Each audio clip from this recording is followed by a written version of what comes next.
Bonsoir à tous et merci de nous rejoindre dans Plein Cadre. Ce soir, Benoît est avec nous. Vous nous emmenez en Pologne. Qu'est-ce qui vous a justement amené à tourner à Auschwitz ?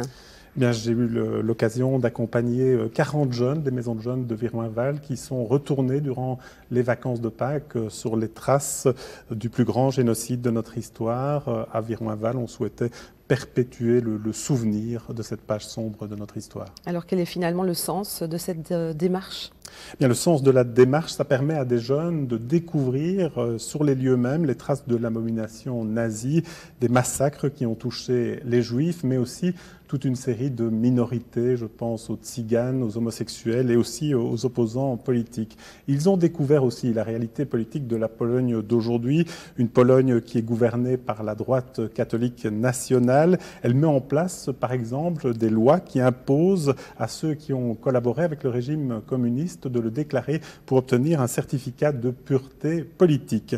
Un des partis au pouvoir, la Ligue des familles, vient de déposer un projet de loi visant à sanctionner les homosexuels qui travaillent dans l'enseignement. Bref, on voit que certaines idées nauséeuses ont la vie dure et les jeunes ont pu le découvrir. Mais le reportage de ce soir, lui, ne sera pas consacré à la réalité polonaise, mais bien à la manière dont ces jeunes ont vécu cette expérience très forte. 3 d'entre eux ont accepté de témoigner à notre micro. On les remercie d'ailleurs. Il s'agit de Nel, Damien et Aurélien. C'est à travers leur regard que l'on va faire cette visite ce soir. Eh bien, on regarde ce reportage et on se retrouve juste après.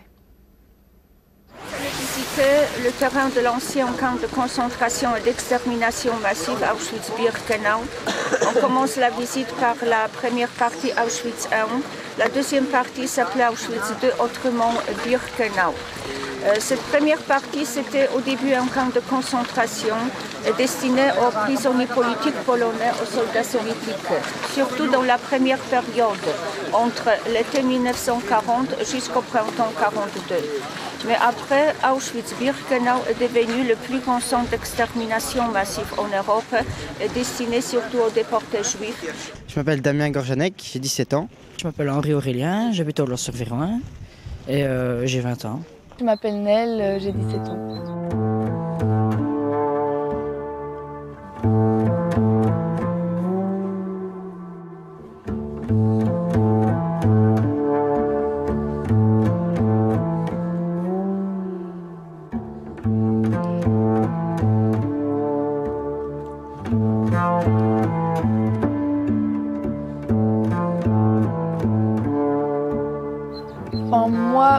Je pense pas que je serais allée de moi-même visiter, mais comme on me l'a proposé, c'était avec des jeunes que je connaissais bien, des animateurs que je connaissais bien. C'était pas trop cher. Et puis même, moi, mon grand-père est allé dans les camps, pas ici, mais à Dachau. Il était tout jeune et moi, je l'ai pas connu, mais bon, ma mère me raconte des fois des trucs. Et du coup, je me suis dit, même par respect, je sais pas. Tout le monde n'a pas la chance de pouvoir le faire, donc c'est quelque chose qui reste gravé dans notre mémoire jusqu'à la fin de notre vie, quoi. C'est avoir ressentir ce qu'ils ont pu. Il n'y a pas tellement de mots pour décrire, quoi, mais c'est à vivre, quoi. En fait, je fais partie d'une maison de jeunes à Ola-sur-Viroin et on parlait beaucoup de ça avec nos animateurs et tout. Et puis à l'école, on parle de ça aussi en histoire et ça m'a motivé d'y aller une fois quand même, parce qu'on nous montre ça à la télé, ça marque déjà, mais ici, c'est vrai que ça vaut la peine de venir, quoi. Et puis il y a eu tellement de morts et puis on en parle beaucoup, donc ça m'a motivé de venir. Le couloir où on va marcher en sous-sol, c'est le lieu de ce premier test. Les gens restaient en agonie 2 jours. Les nazis testaient le gaz. Ils ne savaient pas combien de gaz utiliser au début. J'essaie, ça marche pas.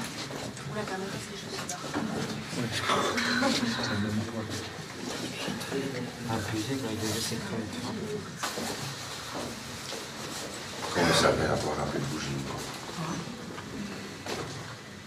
Il y avait aussi un autre groupe de prisonniers qui étaient après devant les fours et qui devaient mettre les corps dans les fours crématoires. Ces prisonniers, au bout de 3 ou 4 mois, étaient tous tués parce que les nazis ne voulaient pas avoir de témoins. Un autre groupe était formé après. Les cheveux qu'on a retrouvés au moment de la libération, parce qu'à la fin, les nazis n'avaient pas le temps d'envoyer ces cheveux en Allemagne. Les cheveux étaient d'abord triés, lavés, séchés au grenier dans les crématoriums et après dans les sacs Ce sont les derniers sacs qu'on a retrouvés. Donc dans les sacs envoyés en Allemagne, vendus à un demi-mark le kilo aux usines textiles allemandes. Les cheveux servaient à la production du tissu. Vous voyez en face une sorte de toile de jute qui servait très souvent à faire des manteaux d'hiver pour les soldats allemands. Ce tissu servait de doublure pour coudre les manteaux d'hiver.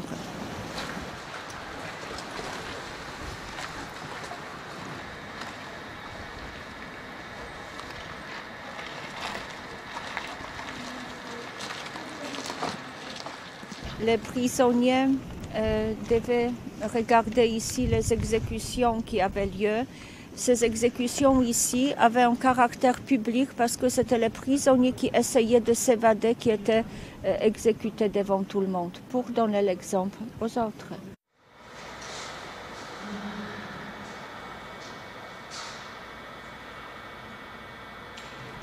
On se est mal à l'aise, on ne se sent pas très bien, on a des frissons. C'est pas évident, quoi. Et donc, tous ces gens qui sont morts ici, qu'on rentre dans les chambres à gaz, ils sont tous passés dans les fours. Il faut être accroché, quoi. Si on n'avait pas eu de préparation avant, ça aurait été quand même dur. Et tu as repensé, par exemple, à ton grand-père quand tu étais là? Ouais, franchement, ouais, quand même un peu. Parce que... Enfin, moi, je l'ai pas du tout connu, mon grand-père, donc je pouvais même pas imaginer, mais je veux dire même, Enfin, ouais, les lieux et tout, je me suis dit que ça devait quand même être dur, quoi. Surtout qu'il avait mon âge. C'est vrai que c'est immense, quoi. Et puis, ils avaient tout calculé, je trouve. On met ça là, on fait ça comme ça. C'est tout, quoi. Ils n'ont rien à dire. On aurait cru comme des bêtes, en fait. Qu'on était comme à l'abattoir. Ça perturbe complètement. Je ne savais plus quoi penser tout à l'heure. Je me dis, je suis là dans une chambre à gaz, et il y a des gens qui ont été gazés. Et qu'est-ce que je ressens, quoi? C'est fameusement impressionnant, quoi. Surtout les fours, tout ça. Crématoire, c'est important, quoi. Faut savoir s'accrocher, il faut être préparé, quoi. Maintenant, nous allons voir, il y a 3 photographies. Et tout ce terrain, hein, vous voyez les plaques commémoratives, tout ce terrain autour, c'était ce bûcher d'incinération en plein air. Donc les fours n'arrivaient pas avec l'incinération. Et il fallait, les corps commencent à sentir, surtout en été. Donc on les arrosait au pétrole, à la graisse, on les incinérait à l'air libre.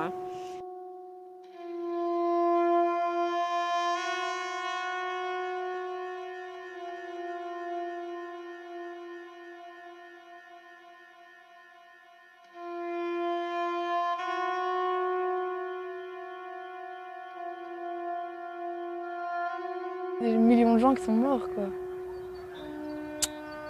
Moi, je trouve ça important d'aller visiter ça avec les jeunes. Enfin, même pour qu'ils se rendent compte de quoi l'homme est capable et tout ça. Enfin, je trouve ça que c'est vraiment important. Le racisme, ça existe aujourd'hui encore? Oui, il y en a beaucoup. Beaucoup trop, je trouve. Puis je sais pas, oui, c'est vrai, il y en a beaucoup trop. Beaucoup trop de racistes. Qu'est-ce qu'il faut faire pour lutter contre ça? Une visite ici, par exemple, c'est important? Pourquoi pas, oui, et puis expliquer aux gens que ça ne vaut pas la peine d'être raciste et qu'on peut vivre en harmonie avec tout le monde, quoi. C'est la leçon que tu en tires? Ouais. Moi, ça m'a fait peur, quoi, savoir que l'homme est capable de faire des trucs comme ça. Mais bon, maintenant, voilà, on le voit partout, quoi. Dans tous les pays, au moins une fois, il y a eu des génocides et des trucs comme ça, donc... je sais pas, l'homme est mauvais. Enfin, parfois, il peut devenir mauvais. Je sais pas. En tout cas, j'espère que ça se reproduira plus. C'est une étape dans la vie d'un homme ou d'une femme, c'est vraiment... C'est celui qui n'a pas vu ça, entre autres, il ne connaît pas sur la planète sur laquelle il vit, en fait. Hein. C'est vrai qu'en sortant de là, on ne sera plus le même, quoi. On réfléchira à 2 fois. Et par rapport à ce qui se passe dans le monde, par rapport à des situations On devrait réfléchir.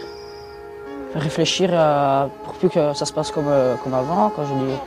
Parce que entre êtres humains, je sais pas, on devrait s'entendre et non tout le temps se taper dessus. Non, je trouve ça inadmissible.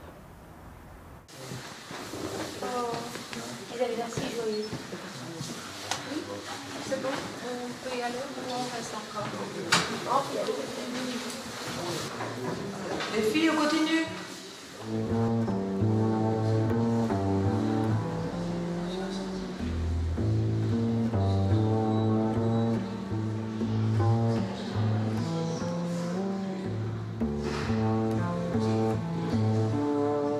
Le verdict, c'était presque toujours la mort. Environ 5000 Polonais étaient fusillés dans la cour. Ce bloc avait plusieurs fonctions, il s'appelait le bloc de la mort. Certains ne résistaient même pas une nuit. Comment dire, pour éviter ça il faut déjà une certaine responsabilité de ce qu'on fait, de ses actes, un certain respect envers les gens.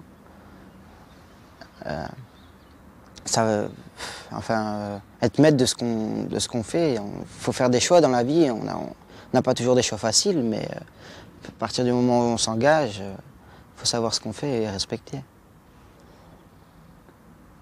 Venir ici, c'était s'engager? Ah oui, c'était s'engager. C'est une grande responsabilité. Moi, je trouve. Déjà, l'entente avec le groupe, voir les réactions des autres.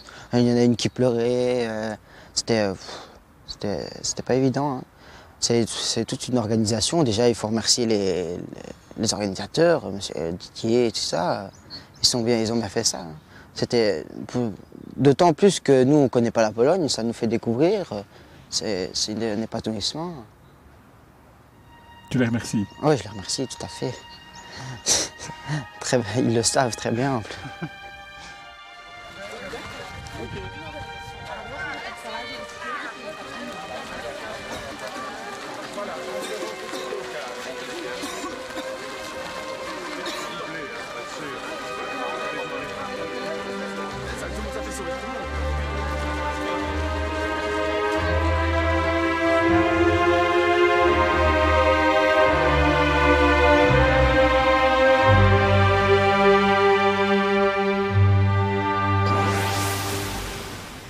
Eh bien voilà, les jeunes, nous venons de les entendre. Vous qui avez fait le voyage avec eux, à votre avis, qu'est-ce que cela leur a apporté? Il y a une phrase qui résume le sens de ce voyage. Celui qui ignore son passé est condamné à le revivre. Et ce voyage n'était qu'une étape finalement dans un long processus, puisque les jeunes ont mis en place toute une série de réflexions sur les extrémismes, sur le racisme. Ils ont vu des films, ils ont organisé des débats. Et dans quelques jours, ils auront la chance de rencontrer un des derniers survivants du camp d'Auschwitz-Birkenau. Alors cette démarche, cette visite, finalement, vous la conseillez? Oui, de façon individuelle ou collective, c'est vraiment un geste important à faire. Et notre pays, la Belgique, organise une exposition à Auschwitz qui permet de comprendre comment nous, Belges, avons aussi collaboré à ce génocide. On y comprend que l'antisémitisme était bien présent chez nous et l'on peut réfléchir aussi à l'attitude de certains partis extrémistes chez nous ou en France, quand on voit Jean-Marie Le Pen pour le moment dans la campagne française. Alors pour terminer, parlons du travail mené par la plateforme Jeunesse. Ils ont bien travaillé? Remarquable, voilà, je n'ai qu'un mot à la bouche, remarquable, ils font un travail fantastique, ils encadrent, ils soutiennent les jeunes parce que c'est un travail difficile, quand on est sur place, il y a des jeunes qui pleurent, il y a des émotions très fortes et vraiment ils accompagnent du début à la fin, ils assurent la discipline, la cohérence du groupe, c'est un groupe de jeunes de 14 à 20 ans, donc c'est pas toujours simple, je n'ai qu'un mot à leur transmettre, bravo. Eh bien voilà, merci Benoît pour ce reportage et puis pour ces explications. On se retrouve la semaine prochaine pour un nouveau Plein Cadre, bonne soirée.